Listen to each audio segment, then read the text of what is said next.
Hello everyone.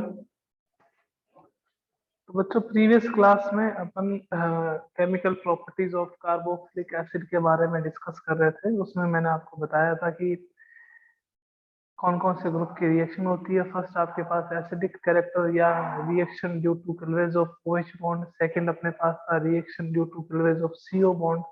And now the reaction is reaction of COOH group means carboxylic acid group की जो reaction है उसी को ही अपन क्या करेंगे, डिस्कस करेंगे।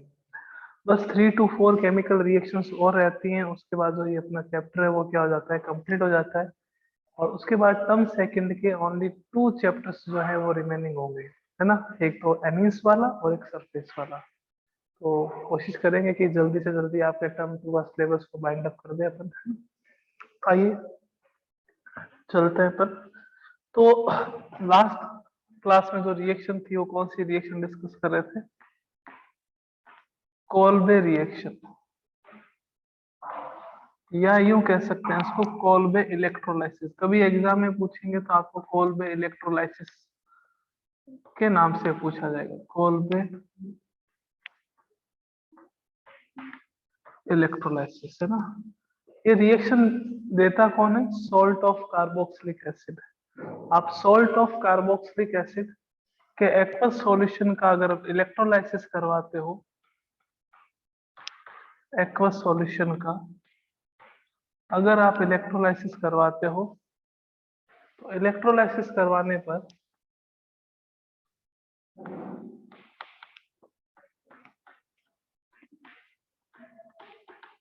किसका फॉर्मेशन होता है? एल्केन का, प्लस आपके पास 2 moles of CO2 plus 2 moles of NaOH और प्लस H2 गैस का फॉर्मेशन होता है।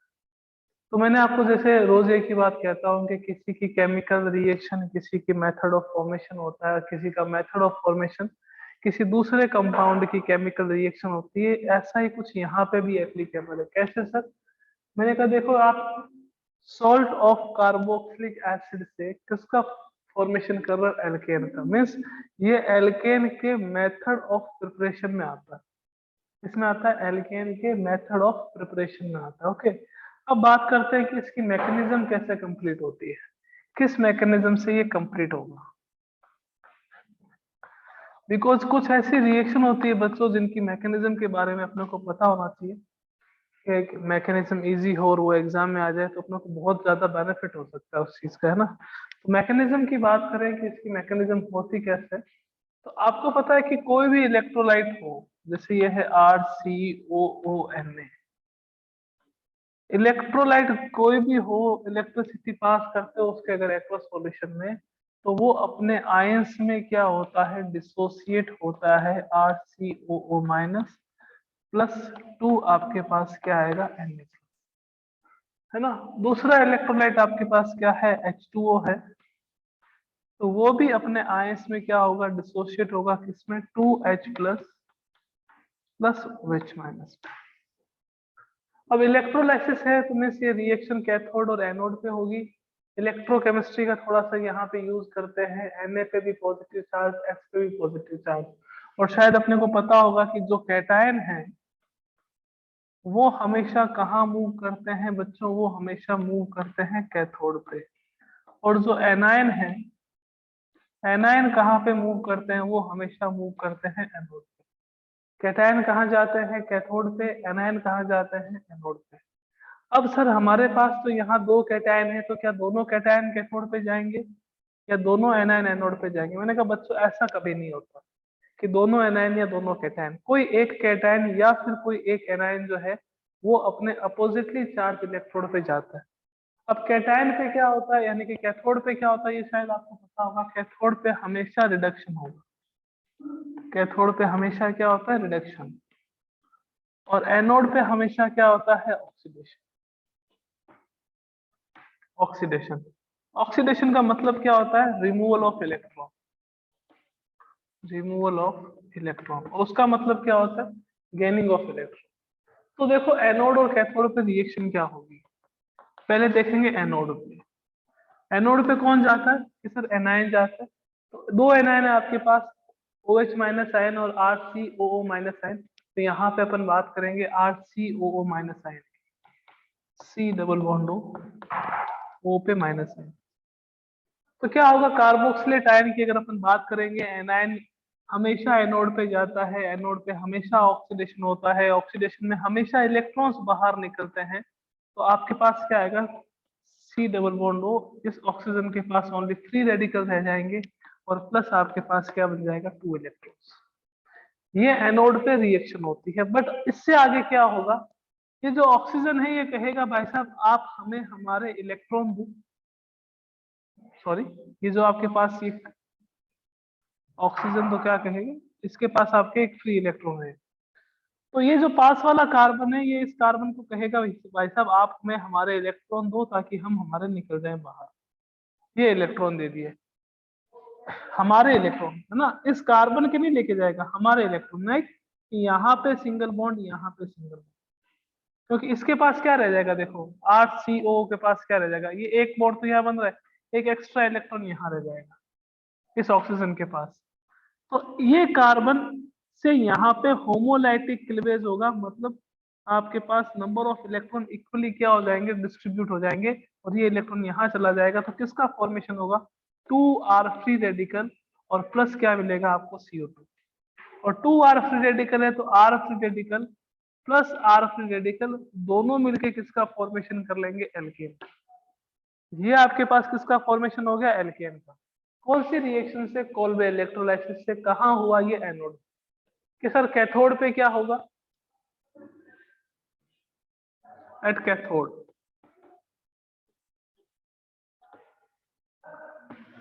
कैथोड पे कौन जाता है, कैटायन।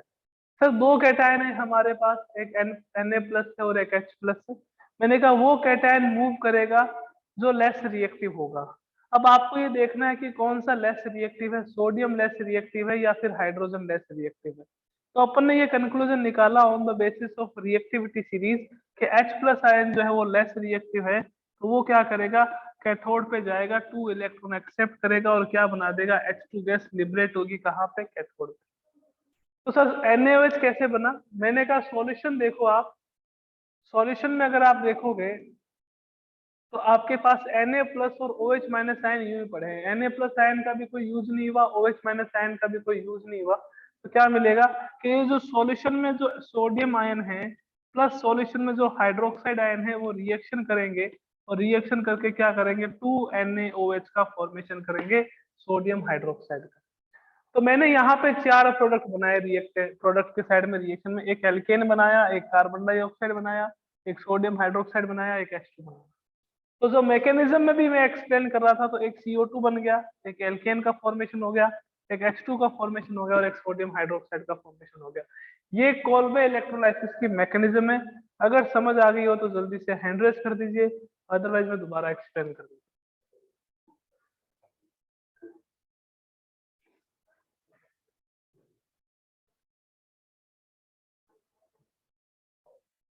नेक्स्ट रिएक्शन देखो, डी कार्बोक्सिलेशन की सेकंड, ये डी कार्बोक्सिलेशन की फर्स्ट रिएक्शन थी।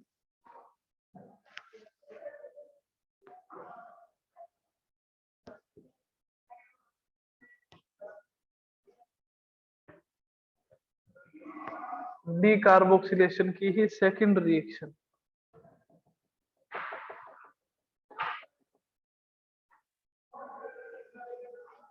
ये भी salt of carboxylic acid reaction देते हैं, RCOON। किसकी प्रेजेंस में देते हैं, इसकी रिएक्शन अपन करवाते हैं सोडा लाइम की प्रेजेंस में, इनका रिडक्शन। किसकी प्रेजेंस में होता है बच्चों, सोडा लाइम। कि सर सोडा लाइम होता क्या है, soda lime is a mixture of NaOH and calcium oxide in the ratio of 3:1. Mixture of sodium hydroxide and calcium oxide in the ratio of 3:1। तो जब सोडा लाइम की presence में इसको heat करते हो,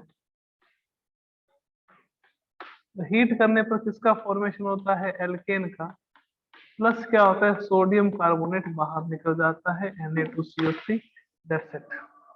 यानी कि प्रेजेंस CaO की रहती है, रिएक्शन किसके साथ करता है आपके पास NaOH के साथ, तो Na2CO3 का फॉर्मेशन होता है और एल्केन का साथ में फॉर्मेशन। तो मेन प्रोडक्ट आपके पास कौन रहता है? एल्केन, और बाय प्रोडक्ट आपके पास क्या रहता है? Sodium carbonate Na2CO3। Next reaction आती है सब्स्टिट्यूशन रिएक्शन, या फिर यूं कह सकते हैं हेलोजिनेशन।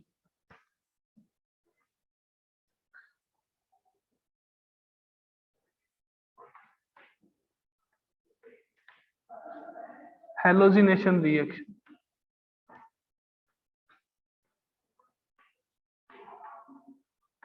कौन शो करता है बच्चों? Halogenation reaction that carboxylic acid, that carboxylic acid in which alpha hydrogen are present, जिसमें अल्फा हाइड्रोजन प्रेजेंट होंगे वो क्या करता है? हेलोजिनेशन रिएक्शन शो करता है। वो कौन सी रिएक्शन शो करता है आपके पास? हेलोजिनेशन रिएक्शन शो करता है। इस रिएक्शन का नाम भी है, क्या नाम है देखो? हेल मोहलार्ड जेलेंस्की, अच्छा नाम है काफी ज्यादा, जेलेंस्की रिएक्शन। इसमें क्या होता है इस रिएक्शन में कि जो आपके पास अल्फा पोजीशन होती है कार्बोक्सिलिक एसिड की, उस अल्फा पोजीशन से अल्फा हाइड्रोजन तो बाहर निकल जाता है और उसकी जगह पे कोई ना कोई हेलोजन आ जाता है। A halogen atom is present at the place of alpha hydrogen is known as Hell-Vollard-Zelinsky reaction। होता क्या है इसमें? R CH2 COOH red phosphorus की प्रेजेंस में होता है X2, यानी कि हेलोजन बॉन्ड का फॉर्मेशन करता है। ये आपके पास क्या होगा? कार्बोक्सिलिक एसिड, यानी कि मेन फंक्शन ग्रुप। ये वाला जो कार्बन है वो कौन सा हो गया आपके पास? Alpha carbon. तो अल्फा कार्बन में से हाइड्रोजन बाहर निकलता है और हेलोजन आ जाता है। बहुत ही इजी रिएक्शन है, नाम पे मत जाइएगा कि सर इतना बड़ा नाम है। नाम भले कितना ही हो, रिएक्शन काफी इजी है। अल्फा पोजीशन पे हेलोजन आएगा, किसकी प्रेजेंस में आएगा? रेड फॉस्फोरस एंड X2, है ना। रेड फॉस्फोरस का अपन काफी जगह यूज करते हैं इसकी प्रेजेंस का। तो किसका फॉर्मेशन हो जाएगा आपके पास? अल्फा हेलो कार्बोक्सिलिक एसिड का फॉर्मेशन हो जाएगा। तो ये आपके पास एक लास्ट रिएक्शन रहती है, उसके बाद ये जो कंप्लीट हो जाता है अपना कौन सा चैप्टर, लास्ट रिएक्शन के बाद अपना जो चैप्टर है यानी कि चैप्टर नंबर 12 है वो क्या हो जाता है? कंप्लीट। लास्ट रिएक्शन देख लेते हैं, ring substitution reaction.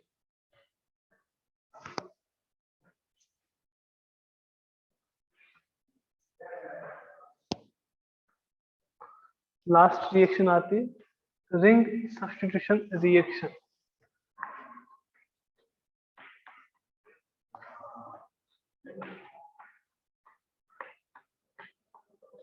Ring substitution reaction, or it is also known as electrophilic substitution reaction, ESR। It is also known as ESR, means electrophilic substitution reaction। ये आपको पता ही होगा, अपन काफी बार देख चुके हैं कि इलेक्ट्रोफिलिक सब्स्टिट्यूशन रिएक्शन में होता क्या है कि कोई ना कोई इलेक्ट्रोफाइल जो है वो क्या करता है, किसी दूसरे एलिमेंट को, दूसरे एटम को क्या कर देता है? सब्स्टिट्यूट कर देता है, रिप्लेस कर देता है। तो उस रिएक्शन को अपन कौन सी रिएक्शन कहते हैं? Electrophilic substitution reaction. अब जो ESR रिएक्शन है जो पहले अपन ने स्टडी करी है, वो आपके पास एरोमेटिक कंपाउंड्स ऑफ हेलोजन में, aromatic compounds of alcohol like phenol में, या फिर एल्डिहाइड में भी अपन ने इसी चैप्टर में डिस्कस करा था। तो ये लास्ट रिएक्शन यहाँ एसिड के रेस्पेक्ट में आती है कि ये ESR देता है, तो कौन सा डायरेक्टिंग इफेक्ट होता है ये? तो एक बात बताओ, तो ये आपके पास बेंजोइक एसिड है, तो ESR है, तो एलिफेटिक यानी कि जो एसाइक्लिक कंपाउंड है वो तो देंगे ही नहीं। कौन देगा आपके पास? एरोमेटिक कंपाउंड, ये COOH है ना, बेंजोइक एसिड हो गया। अब इस अगर बेंजोइक एसिड में आप रेजोनेंस करवाते हो तो रेजोनेंस करवाने पे आप देखोगे कि जो ऑर्थो पोजीशन है वहां पे पॉजिटिव चार्ज आएगा, पैरा पोजीशन है वहां पे पॉजिटिव चार्ज आएगा, और जो मेटा पोजीशन वाला है वो क्या रहेगा, न्यूट्रल। वो क्या रहेगा, न्यूट्रल। यानी कि ना तो यहाँ पे पॉजिटिव चार्ज आएगा ना यहाँ पे नेगेटिव चार्ज आएगा। कि सर कैसे? तो चलो एक रेजोनेंस करके बताते हैं कि ऑक्सीजन के पास इलेक्ट्रॉन गए तो ऑक्सीजन पे कौन सा चार्ज आएगा, नेगेटिव। ऑक्सीजन पे कौन सा चार्ज आएगा, कि सर ऑक्सीजन पे नेगेटिव। मैंने कहा ऑक्सीजन पे नेगेटिव तो कार्बन पे कौन सा आएगा, पॉजिटिव। यहाँ पे क्या हो गया, OH, और ये यहाँ पे डबल। अब अपन ने सीखा हुआ है कि जहाँ पे double single positive alternative order में तो रेजोनेंस होगा, ये बॉन्ड इलेक्ट्रॉन आगे चले जाएंगे तो यहाँ पे कौन सा चार्ज आ जाएगा, पॉजिटिव। तो यानी कि जो मेटा पोजीशन है, इस मेटा पोजीशन पे जो मेसोमेरिक इफेक्ट है वो क्या रहता है, 0। यहाँ पे कभी रेजोनेंस नहीं होता। मींस जो मेटा पोजीशन पे जो कार्बन है वो रेजोनेंस में कभी पार्टिसिपेट नहीं करता। अब देखो मेटा वाला क्या है, न्यूट्रल है, और जो ऑर्थो और पैरा है वो क्या है कि सब उस पे पॉजिटिव चार्ज है। ऑर्थो और पैरा वाले पे कौन सा चार्ज है, पॉजिटिव, और मेटा वाला आपके पास क्या है, न्यूट्रल है। ठीक है। तो एक बात बताओ कि इलेक्ट्रॉन डेंसिटी का कंपैरिजन करें तो जहां पर पॉजिटिव चार्ज प्रेजेंट हो वहां पर इलेक्ट्रॉन डेंसिटी क्या रहेगी, कम रहेगी या ज्यादा रहेगी। तो सर वहां पे इलेक्ट्रॉन डेंसिटी कम रहेगी, बिकॉज वहां पे पॉजिटिव चार्ज है तो इलेक्ट्रॉन क्या है, कम। अब अगर जो न्यूट्रल है उस पे इलेक्ट्रॉन डेंसिटी ज्यादा नहीं कह सकते, बट उसकी electron density with compare to positive charge क्या रहती है, ज्यादा। With compare to positive charge क्या रहती है, ज्यादा। और नेगेटिव अगर आ जाए तो वहां पे क्या होगा, मैक्सिमम होगा। अब अगर आपके पास कोई इलेक्ट्रोफाइल है, कि सर इलेक्ट्रोफाइल क्या होता है, देखो इलेक्ट्रोफाइल का मीनिंग क्या होगा कि नेगेटिव चार्ज लवर। नेगेटिव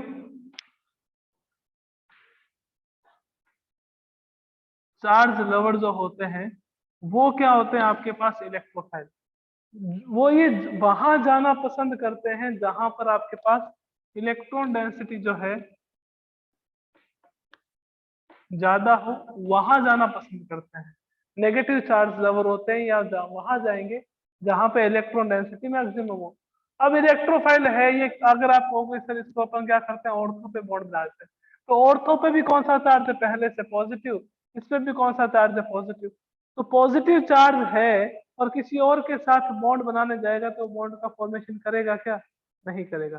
तो हमेशा ध्यान रखिएगा कि जो बेंजोइक एसिड है अगर उसकी ESR रिएक्शन आती है, इलेक्ट्रोफिलिक सब्स्टिट्यूशन रिएक्शन आती है, तो जो इनकमिंग इलेक्ट्रोफाइल है, जो इनकमिंग इलेक्ट्रोफाइल है वो कहाँ आके बॉन्ड बनाएगा, वो बॉन्ड बनाएगा आपके पास मेटा पोजीशन पर। मेटा पोजीशन पे क्या करेगा, बॉन्ड का फॉर्मेशन करेगा। ठीक है ना। क्यों करेगा, क्या करेगा, वो मैंने आपको सारा एक्सप्लेन कर दिया है। अब जैसे आप रिएक्शन करवा रहे हो, लाइक आपके पास बेंजोइक एसिड है,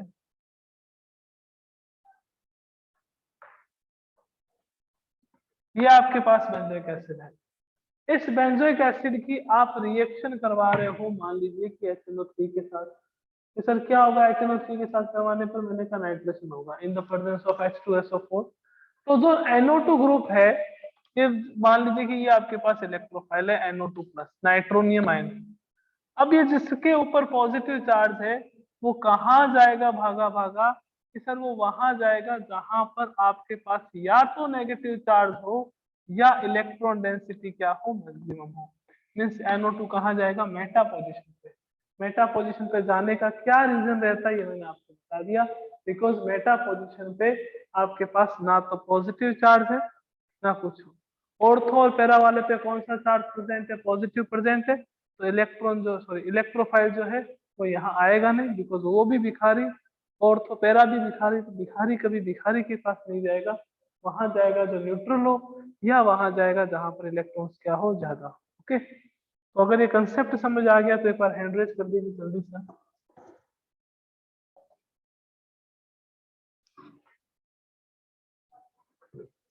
तो स्टूडेंट्स इसी के साथ जो ये अपना चैप्टर नंबर 12 है वो कंप्लीट होता है ना। अब अपन स्टार्ट करेंगे नेक्स्ट चैप्टर जो है वो चैप्टर नंबर 13 एमीन्स का, है ना, एमीन्स वाला है। या यूं कह सकते हैं कि नाइट्रोजन कंटेनिंग कंपाउंड जो है उनके बारे में अपन स्टडी स्टार्ट करेंगे, एमीन के बारे में। थोड़ा सा इंट्रोडक्शन दे देते हैं कि एमीन क्या होता है, उसके बाद नेक्स्ट क्लास से क्या रहेगा आपके पास कि उसके ही भी मेथड ऑफ प्रिपरेशन, उसकी भी केमिकल रिएक्शन, ये सब रहेगी, है ना।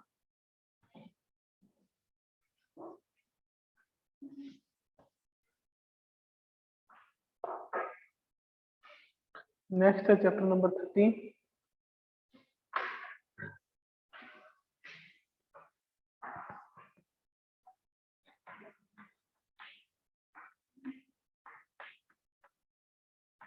एमीन्स।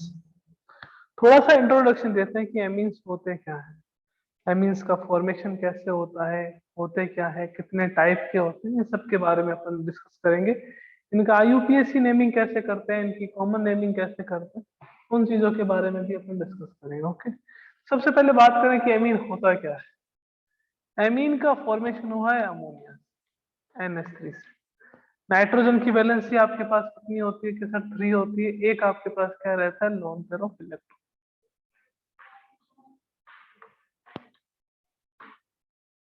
इसकी रिएक्शन अगर आप एल्काइल हैलाइड से करवा देते हो, मीन्स RX से करवा देते हो, तो RX से करवाने पर क्या होगा, आपको फॉर्मेशन होगा RNH2। मीन्स जो एल्काइल ग्रुप है वो एक हाइड्रोजन को क्या कर देगा, सब्स्टिट्यूट कर देगा, एक हाइड्रोजन को क्या कर देगा, रिप्लेस कर देगा। अब इसकी रिएक्शन अगर आप वापस RX से करवाते हो, RX से करवाने पर अब क्या मिला आपको कि सर अब मिला RNR और H। मैंने कहा एक बार और आप RX से करवा दो, एल्काइल हैलाइड से करवा दो, तो एक बार और एल्काइल हैलाइड से कराओगे तो क्या मिलेगा, RNR। सर कहना क्या चाहते हो, तो मैं एक बात एक्सप्लेन करना चाहता हूँ यहाँ पे कि नाइट्रोजन की टोटल वैलेंसी कितनी होती है, 3। इस 3 में से ओनली 1 वैलेंसी पे एल्काइल ग्रुप है, मींस कार्बन का कोई ग्रुप है, then it is known as 1 degree amine. इसको कौन सा एमीन कहते हैं, 1 डिग्री। अगर नाइट्रोजन की एक ही वैलेंसी पे एल्काइल ग्रुप हो, then amine is known as 1 degree amine और प्राइमरी एमीन। अगर आपके पास नाइट्रोजन की 2 वैलेंसी पे एल्काइल ग्रुप हो, देखो यहाँ पे भी एल्काइल है, यहाँ पे भी एल्काइल है, then it is known as 2 degree amine. कौन सा एमीन कहते हैं इसको, 2 डिग्री। और अगर 3 एल्काइल ग्रुप प्रेजेंट हो, तो 3 एल्काइल ग्रुप प्रेजेंट होता है तो उसको अपन क्या कहते हैं, 3 डिग्री। कार्बन के जैसे नहीं करते कि कितने कार्बन जुड़े हुए हैं एक दूसरे से, तो उसके अकॉर्डिंग अपन 1 डिग्री 2 डिग्री 3 डिग्री करेंगे। अपन यहाँ पे किसके बेसिस पे करते हैं कि नाइट्रोजन की कितनी वैलेंसी पे एल्काइल ग्रुप प्रेजेंट है।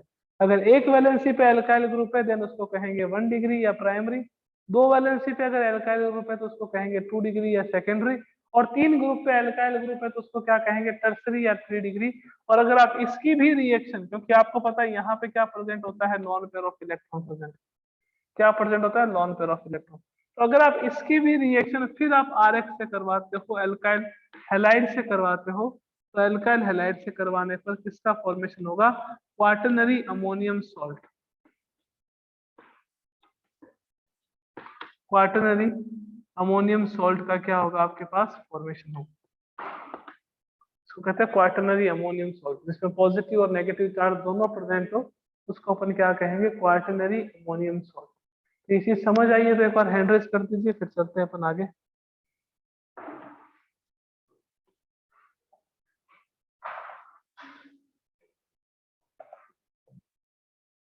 ओके बच्चों, तो ये एमीन का जनरल इंट्रोडक्शन था। नेक्स्ट क्लास में अपन एमीन के बारे में डिस्कस करेंगे, इसके IUPAC नेमिंग के बारे में, है ना, और इसकी chemical sorry method of formation और केमिकल प्रॉपर्टीज के बारे में। ओके, मिलते हैं नेक्स्ट क्लास में। Thank you.